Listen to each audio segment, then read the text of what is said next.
1995 онд батлагдаад өнөөдрийг хүртэл нэг ч удаа ашиглагдаагүй хууль, ард нийтийн санал асуулгын тухай хуулийг ашиглаагүй нь нэг талаас төрийн түвшинд түмнийхээ үгийг сонсох төлөөлөгчийн үүргээ тун тааруу биелүүлж ирсэн мэт. За тэгэхээр зөвхөн үндсэн хуулийн өөрчлөлтөд холбоогүй энэ хуулийг өөрчлөх нь цагаа болсон зөв шийдвэр гэж олон хүзэж буй.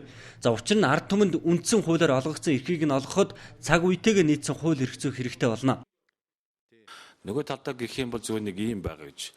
Ер нь цаг хугацаа гэдэг үл өөр утсан гэж.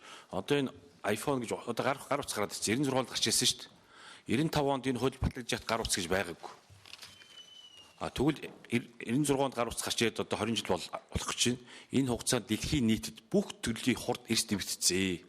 Өнөөдөр хин хурдтай байж гин тэр л одоо илүү үр дүн төрөлд орцоог үсцэн гэж.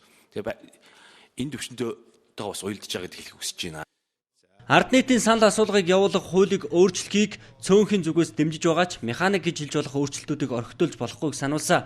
За Монгол улсын бүх иргэн санал асуулгад оролцох эрхийг нь хуулиар олгохыг зөвлөсөн юм а. Автомат машин ашиглахтай холбоотой өөрчлөлтүүд гарсан л да. Зайлшгүй механик өөрчлөлтүүд тийм үү. Гэтэл зайлшгүй яг үүнтэй адилхан зайлшгүй хийх ёстой өөрчлөлтүүд энд хэд хэд орхигдсон байгаа байхгүй юу. Жишээлбэл бид нар улсын хурлын ерөнхийлөгчийн сонгуулийг гадаад оронд амьдарч байгаа Монгол улсын иргэдээс авч байгаа. Гэтэл энд бол зөвхөн эх орондоо байгаа хүмүүс ард нийтийн санал асуулгад оролцохоор хуульд заасан байна. Гэхдээ энийг бас солих бололцоо байна уу? Гадаад байгаа иргэдийн саналыг бол авах бол боломж бол байгаа. Энэ асуудал энэ хуульд ороод ирэх юм бол хугацааны асуудлыг бол бас сунгах асуудал гарна. Ер нь гадаад байгаа иргэдийн саналыг авахд өмнөх сонгуулиудын дурслагаас үзэхэд бол нэг 14 хоногийн хугацаа шаардлагатай байдаг.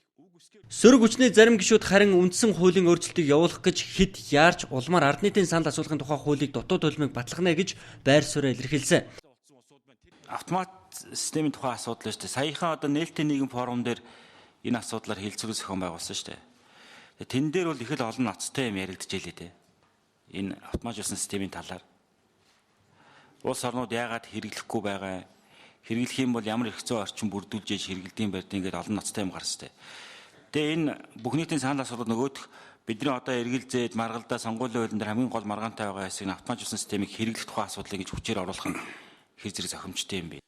За бүх нийтийн санал асуулгыг явуулахдаа автоматжуулсан системийг ашиглахгүй байх саналыг байнгын хорооны хуралдаанд оролцсон гишүүдийн олонх дэмжээгүй. За ингэснээр Монгол Ардын намын зүгээс дэвшүүлсэн гол санал дэмжигдээгүй юм а. За Монгол улсын тухайд нэг удаагийн ард нийтийн санал асуулгыг зохион байгуулахад 6 тэрбум төгрөг ойролцоогоор зарцуулна гэж тооцоо гаргаад байгаа юм лээ.